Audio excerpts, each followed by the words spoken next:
بسم اللہ الرحمن الرحیم۔ آج جو فیڈرل کانسٹیٹیوشنل کورٹ نے فیصلہ کیا ہے اس کا ہم خیر مقدم کرتے ہیں۔ ہم سمجھتے ہیں یہ بالکل صحیح فیصلہ ہوا، اگرچہ اس کے آنے میں 8 سال کی تاخیر ہوئی، پر ایک سمت کا تعین ہوا، اور سمت یہ ہے کہ اب کوئی بھی پاکستان کی عدالت قانونی ڈیو پروسیس آف لا پورا کیے بغیر کوئی بھی فیصلہ نہیں دے گی۔ اس سے میری مراد یہ ہے کہ جو ججز حضرات ہیں وہ بھی انسان ہیں اور انسان سے غلطی ہو سکتی ہے، تبھی دنیا نے کلیکٹیو وزڈم کے طور پہ ایک پورا سسٹم رکھا ہے جوڈیشری کا، جہاں پر پہلے لوور کورٹ میں کیس جاتا ہے، اس پہ جرا ہوتی ہے، ایویڈنس دیا جاتا ہے، اس کے فیصلے سے جو بھی اگریوڈ ہوتا ہے وہ ہائی کورٹ میں جاتا ہے، اور ہائی کورٹ کے فیصلے سے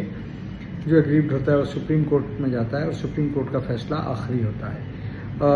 غلطی انسان سے ہو سکتی ہے، اسی طرح جج بھی ایک انسان ہے، اس سے بھی غلطی ہو سکتی ہے،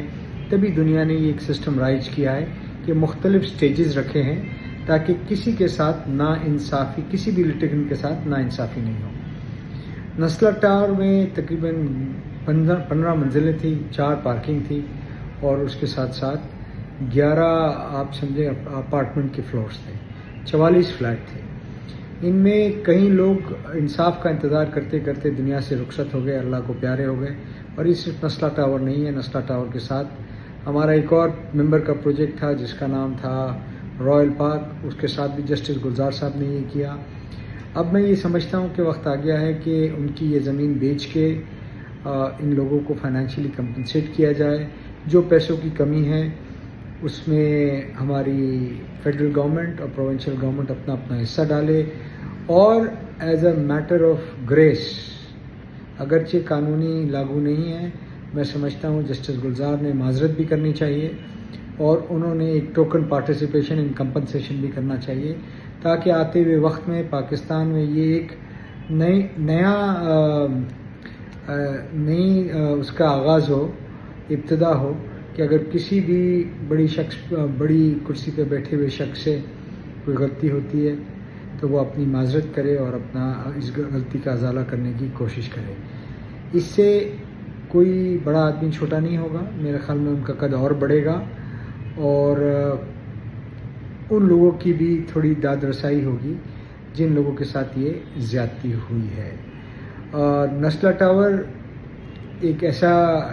ٹاور کو گرانے سے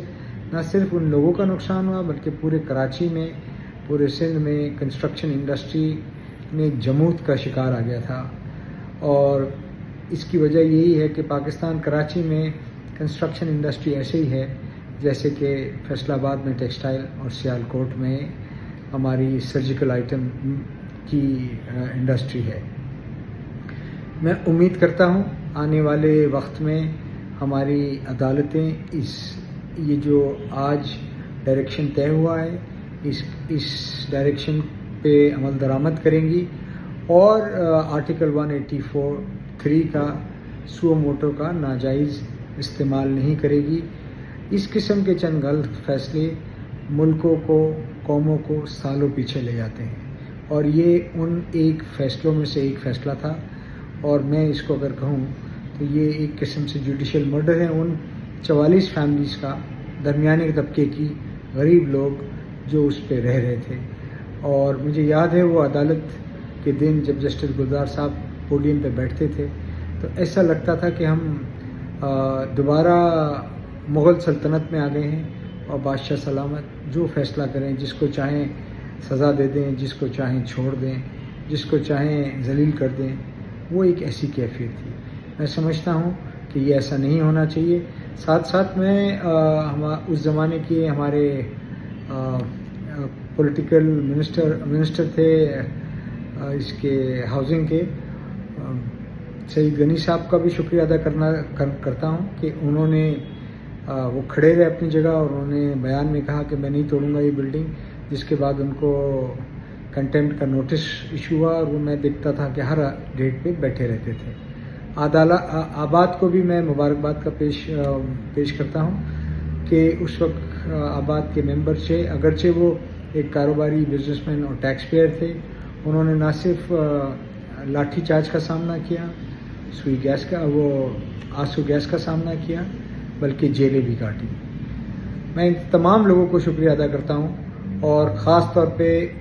کراچی کی عوام کو، پاکستان کی عوام کو، کہ ایک اچھا فیصلہ آیا ہے جس کے تحت ہم بہتر سمت میں جا سکیں گے۔ شکریہ۔